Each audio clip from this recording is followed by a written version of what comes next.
सूत महाभाग वदनो वदतांबर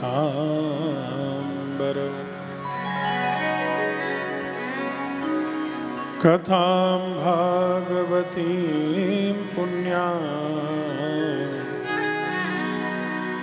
यदा भगवान् छुटा कस्मिन् युगे प्रवृत्रेयं स्थाने वा केन हेतुना कुतः संचोदितः कृष्णः कृतवान् संहिताम्।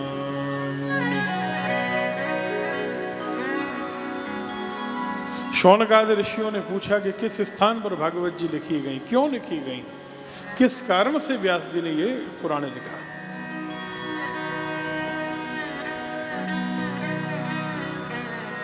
सूत जी कहते हैं कि भागवत जी के वक्ता कौन है, अगर ये समझ में आ जाए, श्रोता कौन है अगर ये समझ में आ जाए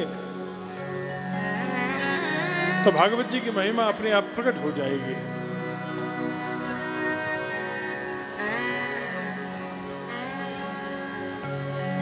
भगवान शुकदेव आगे आगे पीछे पीछे भगवान वेदव्यास चले जा रहे हैं। रास्ते में एक सरोवर में कुछ स्त्रियां स्नान कर रही हैं।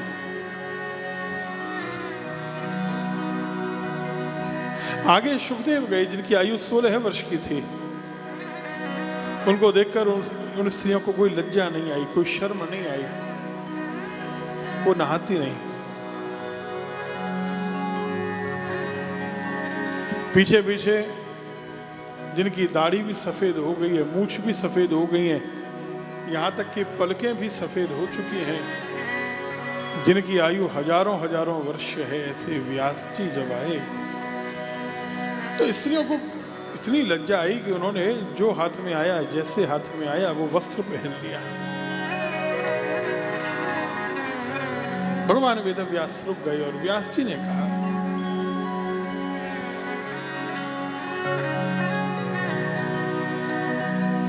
कि अरे स्त्रियों, वो मेरा बेटा 16 साल का, वो जब सामने से निकला तो तुमको शर्म नहीं आई, तुम नग्न नहाती रही, और मैं इतना बूढ़ा, हजारों वर्ष की मेरी आयु, तुम्हारे दादा परदादा से भी बड़ा, और मुझे देखकर तुमको शर्म आती है, तुम वस्त्र पहनती हो। ये अंतर क्यों? तो उन स्त्रियों ने, उन युवतियों ने बड़ी अच्छी बात कही। कहा, व्यास जी, भले ही आपकी आयु 1000 वर्ष हो, लेकिन आपको पता है कि स्त्री कौन होती है, पुरुष कौन होता है, और स्त्री और पुरुष में भेद क्या होता है। आपके पुत्र शुकदेव जी की स्थिति और महिमा तो ये है कि उन्हें समझ ही नहीं है कि स्त्री किसे कहते हैं और पुरुष किसे कहते हैं। उनकी दृष्टि में तो जो है सब भगवत रूप में है, सब भगवान का ही रूप है।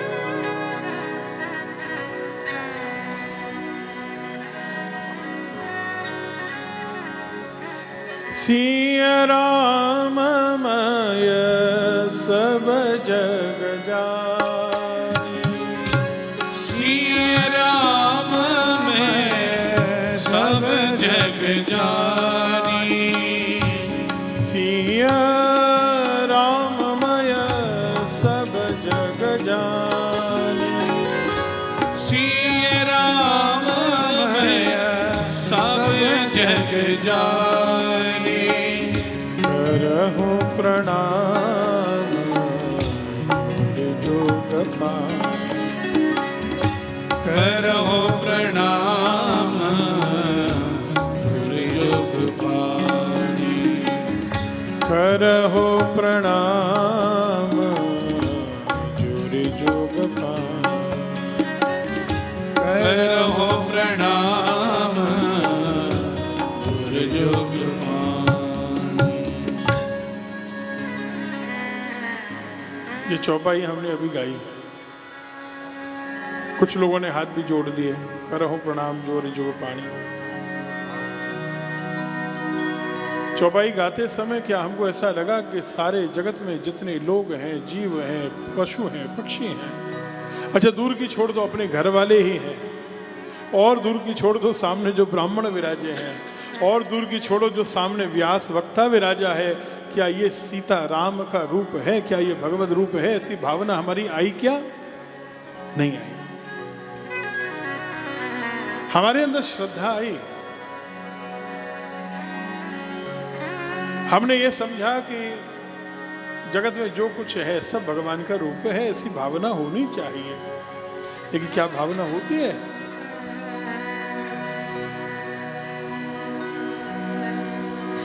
यदि हमें नेपाल वालों ये समझ में आ जाए कि सब भगवान का ही रूप है, तो कभी किसी से द्वेष करोगे क्या? किसी से ईर्ष्या करोगे क्या? कोई छोटा बड़ा दिखाई देगा क्या? कोई पराया दिखाई देगा क्या? अगर आप लोग सिर नहीं हिलाओगे तो हम हर 5 मिनट में पूछेंगे कि आवाज आ रही है कि नहीं आ रही है, और फिर आप नहीं हिलाओगे तो फिर हम हर 2 मिनट में पूछेंगे कि आवाज आ रही है कि नहीं आ रही है। सुखदेव जी की स्थिति हम लोग समझे क्या? आजकल के हम वक्ता सुखदेव जी के चरण की धूल का कण नहीं हो सकते, ऐसा मान लो। सुखदेव जी का एक अंश आ जाए किसी भी वक्ता में ना, तो वो पूरे जगत का कल्याण कर सकता है। और परीक्षित महाराज की स्थिति क्या है? नमन्ति यत्पादनिकेतमात्मना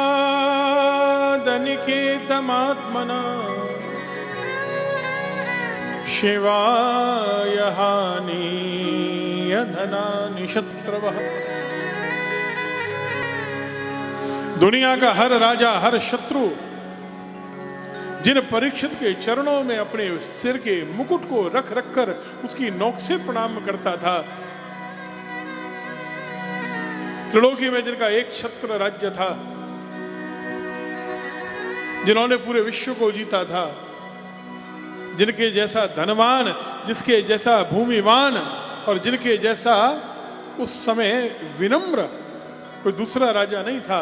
और इतना संपत्तिवान राजा जब वैराग्य होता है और पता चलता है कि 7 दिन बाद, केवल 7 दिन बाद मेरी मृत्यु है, तो वो अपनी पूरी संपत्ति देकर किसी संत, किसी ब्राह्मण से ये नहीं कहते कि आप मेरे लिए कोई अनुष्ठान करा दें, मेरी रक्षा करवाएं।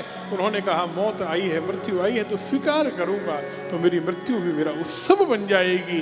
और वैराग्य होकर सब छोड़ छाड़ के गंगा किनारे फटे चिथड़े वस्त्रों में आकर सच्चे भाव से विराजते हैं, तो भगवान को भी सुखदेव बनकर आना पड़ता है, कथा सुनानी पड़ती है। बोलो राधे ही राधे।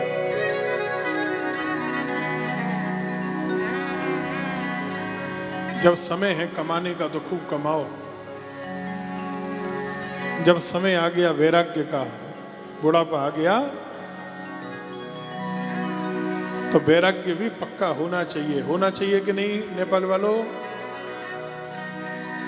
85 के हो गए, 90 के हो गए, 95 के हो गए, तब भी अभी तृष्णा नहीं जा रही है, और आ जाए। आपने कथा सुनी होगी ना, एक सेठ जी ने अपने मुनीम जी से कहा कि मेरी संपत्ति के हिसाब से कितनी पीढ़ियों के लिए मैंने इकट्ठा करके रख दिया। मुनीम जी ने कहा कि सेठ जी इतना पैसा है कि मुझे हिसाब किताब लगाने में 2-3 दिन लगेंगे। 3 दिन बाद और मुनीम जी ने एकदम कैलकुलेशन करके बताया, सेठ जी बधाई हो, आपने अपनी अगली 9 पीढ़ियों के लिए, कितनी पीढ़ियों के लिए, कितनी पीढ़ियों के लिए, जोर से बोलिए, अरे जोर से बोलोगे तो बात कथा समझ में आएगी। है 9 पीढ़ियों के लिए पैसा इकट्ठा करके रख दिया। अब अगली 9 पीढ़ियों में अगर एक भी व्यक्ति कमाए नहीं तो भी कोई चिंता नहीं, व्यवस्था नहीं, वो दोनों हाथों से नहीं 4 हाथ से खर्च करें तो भी सेठ जी अब 9 पीढ़ी की व्यवस्था हो गई। सेठ जी सिर पकड़ के बैठ गए। हरे राम राम राम राम, क्या होगा? अरे सेठ जी, मैंने आपको इतनी अच्छी खबर दी कि आपने 9 पीढ़ियों के लिए व्यवस्था करके रख दी, आप सिर पकड़ के बैठ गए, दुखी हो रहे हैं, क्या समस्या क्या है? सेठ जी ने कहा, मुनीम जी 9 पीढ़ी तो ठीक है, 10वीं पीढ़ी का क्या होगा, मैं ये सोच रहा हूं।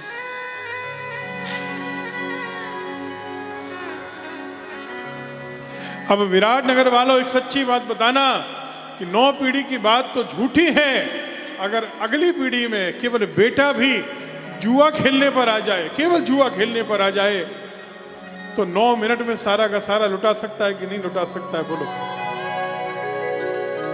हमारे भारत से बहुत से लोग तो आपके काठमांडू केवल इसीलिए आते हैं। बोलो राधे राधे, है कि नहीं? काठमांडू आओ, पशुपतिनाथ का दर्शन करो, बागमती मैया में स्नान करो, गुहेश्वरी मैया का दर्शन करो। ठाकुर जी ने इतनी कृपा की और हम लोग क्यों जा रहे हैं?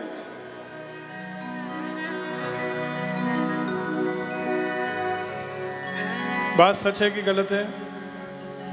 सच है कि गलत है?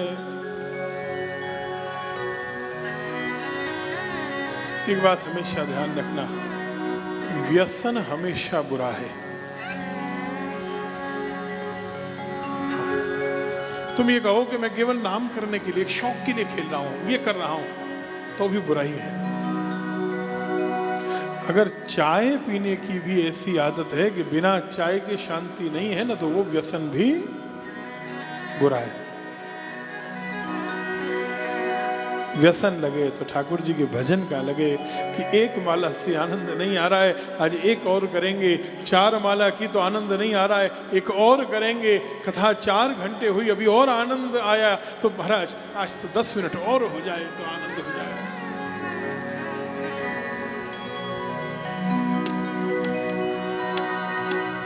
लेकिन भगवान वेद व्यास ने देखा कि ये जो स्थिति सतयुग त्रेता द्वापर में है, ये जो भाव है, ये कलयुग में नहीं रहेगा।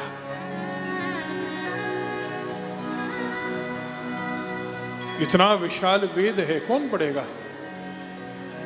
तो व्यास जी ने क्या किया, एक वेद, एक ही वेद था, एक एव पुरा वेद, उसे 4 भाग में बांट दिया। ऋग्वेद, यजुर्वेद, सामवेद, अथर्ववेद, महाभारत लिख दी। 17 पुराण लिखे, लेकिन मन को संतोष नहीं मिला। और तब व्यास जी दुखी हो गए। हाँ, 17 पुराण लिखने पर भी अगर मेरे मन को शांति नहीं मिल रही है तो क्या करें? भगवान वेद व्यास उदास थे, प्रभु का स्मरण किया और तुरंत देवर्षि नारद पधारे हैं। नारायण नारायण हरि हरि, श्रीमन नारायण नारायण हरि हरि, नारायण नारायण हरि हरि, श्रीमन नारायण नारायण हरि हरि,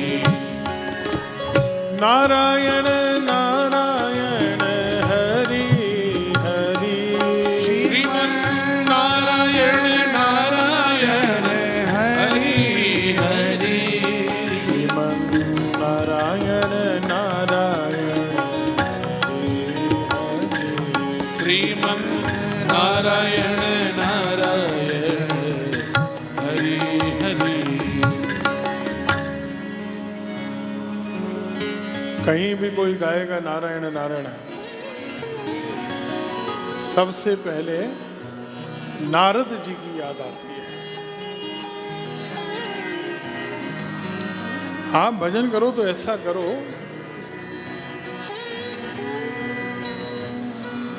कि वो भजन सुनते ही लोगों को याद आए,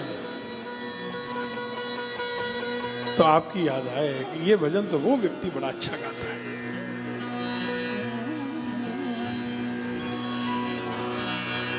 हमारे पवन जी ने हमसे कल भी कहा और आज भी कहा मैं एक भजन गाऊंगा। हमने कहा जरूर गाइएगा। तो हमने कल पूछा तो हमने सोचा कि कुछ अलग भाव होगा, आज पूछा तो सोचा कुछ अलग भाव होगा, अलग अलग भजन बोलेंगे। इन्होंने कल भी वही कहा और आज भी वही कहा, बोले मैं तो आपकी कृपा से सब काम हो रहा है, यही कहूँगा। आप अगर एक भी भजन पकड़ लेते हैं ना पृथ्वी जी, तो काम हो जाता है। परम श्रद्धेय परम वंदनीय स्वामी श्री राम सुखदास जी महाराज हमेशा क्या गाएंगे? बोलो, श्री कृष्ण गोविंद हरे मुरारे, हे नाथ नारायण वासुदेव। शिव जी के भक्त हैं तुम गुरु जी, हमेशा क्या गाएंगे? ओम नमः शिवाय, ओम नमः शिवाय। कोई एक भजन पकड़ लो, कोई एक नाम पकड़ लो, आप राम राम कहना ही शुरू कर दो, आप राधे राधे गाना ही शुरू कर दो। एक को कराएंगे अभी हम थोड़ी देर में, पवन जी का भी भजन करवाएंगे, सब उसका आनंद लेंगे। जब व्यासपीठ आज्ञा देगी, व्यासपीठ कब प्रेरणा देती है उस समय कराएंगे। जीवन में जब भी हमारे कोई संत आ जाए तो समझ लेना कि भगवान ने हमारी चिंता दूर करने के लिए ही संत को हमारे यहाँ भेजा है। आपने बुलाया तब संत आए तो बड़ी बात नहीं, जब संत बिना बुलाए अपने आप कृपा करके आपके घर में चले आवे।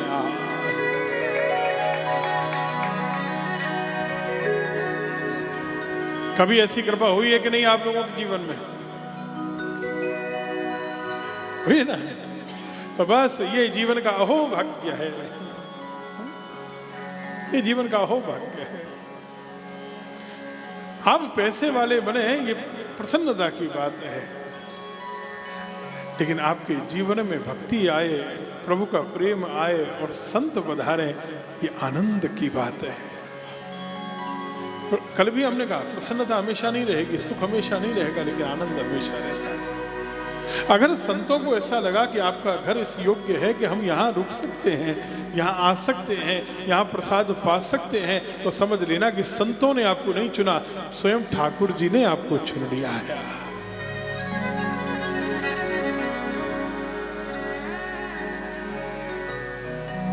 ये जो सेवाएं होती है ना, सेवा ठाकुर जी ही करवाते हैं। देवेंद्र जी ने हमको बताया, वृंदावन आए तब भी बताया, कल भी बताया कि बढ़िया सेवा चलती है अन्नपूर्णा मैया की। बोले एक दिन चलेंगे, हमने कहा बिल्कुल चलेंगे। एक दिन क्या, 2 दिन कहो तो 2 दिन भी चलेंगे। एक बात आपसे कहें, कथा 10 मिनट कम हो जाए कोई चिंता नहीं, लेकिन सेवा कभी भी 10 सेकंड कम नहीं होनी चाहिए, बढ़ती रहनी चाहिए। तो कथा का सार ही सेवा है। आप जब भगवान की कथा सुने, प्रभु के प्रति प्रेम जागे, तो आपके मन में सेवा का भाव आए कि जीव मात्र भगवत रूप है। अभी अभी बात कर रहे थे, तो सबको प्रभु का प्रसाद पवाए ना। हम भोजन नहीं करा रहे हैं, हम प्रसाद दे रहे हैं। अगर हम भोजन कराते हैं पृथ्वी जी, तो केवल पेट भरते हैं। और गोयल परिवार ध्यान से सुनिए, जो आप प्रसाद पवा रहे हो, अगर आप केवल भोजन कराते हैं तो आप मन में ये भावना करेंगे कि मैंने किसी का पेट भर दिया, लेकिन अगर आप किसी को प्रसाद पवा रहे हैं तो मन में ये आनंद होगा कि मैंने उसका पेट भी भरा और उसके जीवन में भगवान की भक्ति का बीज भी बो दिया है। आप किसी व्यक्ति को केवल रोज प्रसाद देते रहिए, प्रसाद देते रहिए, अपने आप भक्ति आ जाएगी। नारद जी ने क्या पाया? नारद जी कहते हैं, व्यास जी मैं तो केवल प्रसाद पाकर ही संत बन गया।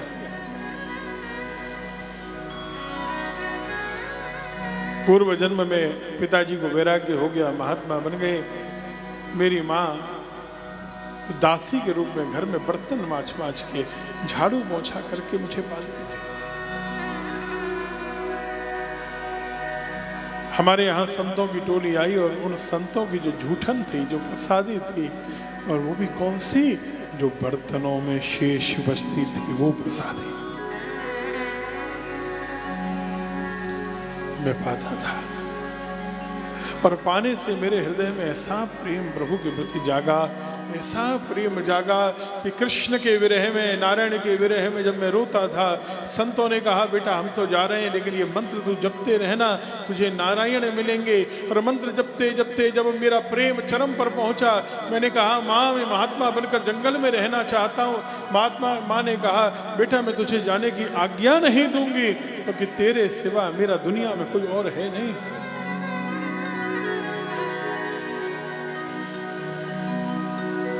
तेरे बिना जी नहीं पाऊंगा। नारद जी ने कहा हे प्रभु, माँ मेरे बिना नहीं जी सकती और ठाकुर जी मैं आपके बिना नहीं जी सकता।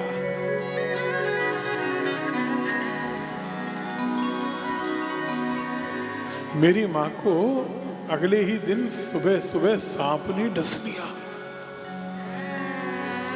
व्यास जी क्या बताऊं, ये सांप ने डसा नहीं, हमारे ठाकुर जी ने डसवा दिया।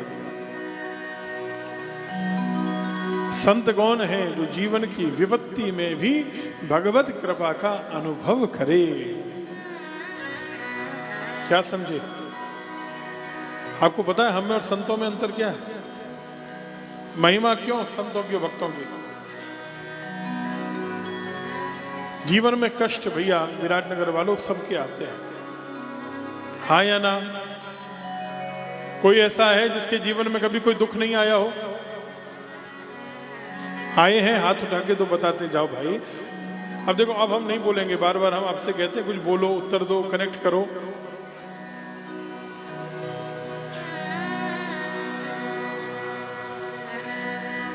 जब कष्ट बहुत आए और आप भजन खूब करते हो, पूजा पाठ खूब करते हो, तीर्थ यात्रा, दान पुण्य सब करते हो, और तब भी कष्ट आए तो श्रद्धा डगमगाती है कि नहीं? सच्ची बात बोलो, श्रद्धा में कमी आती है कि नहीं? मन में ये भाव होता है कि नहीं इतना भजन करने से क्या मिला, रोज इतने दीन दुखियों को प्रसाद पवा रहे हैं, क्या मिला? उसके बाद भी भगवान ने मेरे साथ ऐसा कर दिया, हाँ या ना? बस यही अंतर है, समझ लेना कि थोड़ी विपत्ति आने पर हमारी श्रद्धा विचलित हो जाए तो हम संसारी हैं, हम मनुष्य हैं, और हमारी श्रद्धा और बढ़ जाए कि ठाकुर बड़ी कृपा की, ये कष्ट भी तूने शायद इसलिए दिया कि मेरे भजन में कुछ कमी रह गई होगी। अब तक तो 11 माला जपता था, अब 21 माला जपा करूंगा। वो संत